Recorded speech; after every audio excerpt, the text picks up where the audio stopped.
Pemirsa, Menteri Dalam Negeri Tito Karnavian akan mengganti penjabat kepala daerah yang tidak dapat mengendalikan inflasi di daerahnya dalam periode 3 bulan berturut-turut.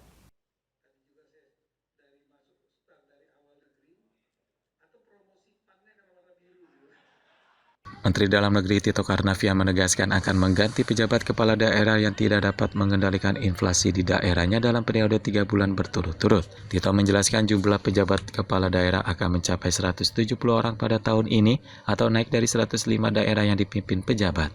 Para penjabat diharapkan dapat mempertahankan nilai inflasi berada di bawah angka nasional. Dia memastikan Kemendagri terus memantau inflasi di seluruh daerah. Jika gubernur yang gagal mengendalikan inflasi, mengusulkan nama pejabat kepala daerah kabupaten kota kepada Kemendagri berdasarkan aturan peraturan Menteri Dalam Negeri nomor 4 tahun 2023, maka usulan itu tidak akan dipertimbangkan. Pokoknya datanya kita punya, yang mana gampang kok itu datanya kalau ngikutin di Google aja, inflasi daerah-daerah per provinsi. Itu kelihatan, provinsi yang di atas 4%. Ya, usulan gubernur ini nggak saya anggap, gitu aja lah. Menurut data Badan Pusat Statistik, pada Mei 2023, inflasi nasional mencapai level 4% year on year. Mendagri sendiri enggan menyebut pejabat daerah mana yang terancam diganti karena tidak mampu menekan angka inflasi di bawah jumlah tersebut.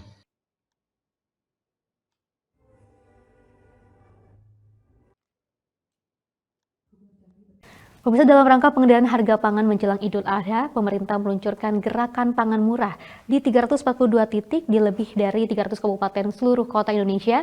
Gerakan pangan murah ini dilaksanakan untuk menjaga tingkat inflasi.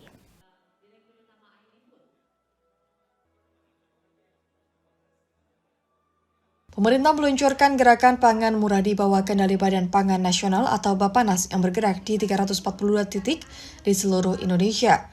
Gerakan pangan murah ini digelar untuk mengendalikan harga pangan menjelang Hari Raya Idul Adha. Menteri Perdagangan Zulkifli Hasan mengatakan, gerakan pangan murah memotong rantai pasokan dengan penjualan sejumlah komoditas langsung ke masyarakat, sehingga bisa membelinya dengan harga lebih murah. Gerakan pangan murah juga harus memastikan ketersediaan komoditas dan menjaga stabilitas harga pangan di tingkat konsumen yang akan membawa pengaruh dalam menjaga tingkat inflasi. Ya, ini kan langsung Bappenas mengambil dari produsennya kan, langsung distribusi kepada pemerintah daerah di kabupaten-kabupaten, sehingga jalur yang panjang itu dipotong.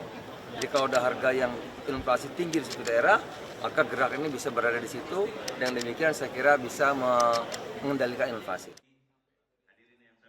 Dalam kesempatan yang sama, Kepala Bappenas Arief Prasetyo Adi menyebut gerakan pangan murah dilaksanakan menyebar di 301 kabupaten kota seluruh Indonesia. Penetapan harga lebih murah untuk 9 komoditas disesuaikan dengan peraturan atau peraturan presiden yang berlaku. Kalau komoditasnya di Perpres 66 tahun 2021 ada 9 produk yang dikelola Badan Pangan Nasional. Beras, jagung, kedelai, bawang merah, bawang putih, dan lain-lain itu. Ya, itu yang harus kita jaga karena biasanya kontribusi inflasi itu nomor satu biasanya dari beras, kemudian dari telur, ayam, bawang, ya itu aja sebenarnya, sehingga itu yang kita harus tingkatkan. Salah satunya adalah cadangan pangan pemerintah. Melalui gerakan pangan murah, seluruh produk yang dijual akan berada di bawah harga pasar atau tidak melebihi harga acuan pembelian penjualan dan harga eceran tertinggi yang telah ditetapkan pemerintah. Adapun 9 bahan pangan yang menjadi pengawasan Badan Pangan Nasional sesuai keputusan Presiden nomor 66 tahun 2021 adalah beras, jagung, kedelai, gula konsumsi, bawang, telur unggas, daging ruminansia, daging unggas, dan cabai.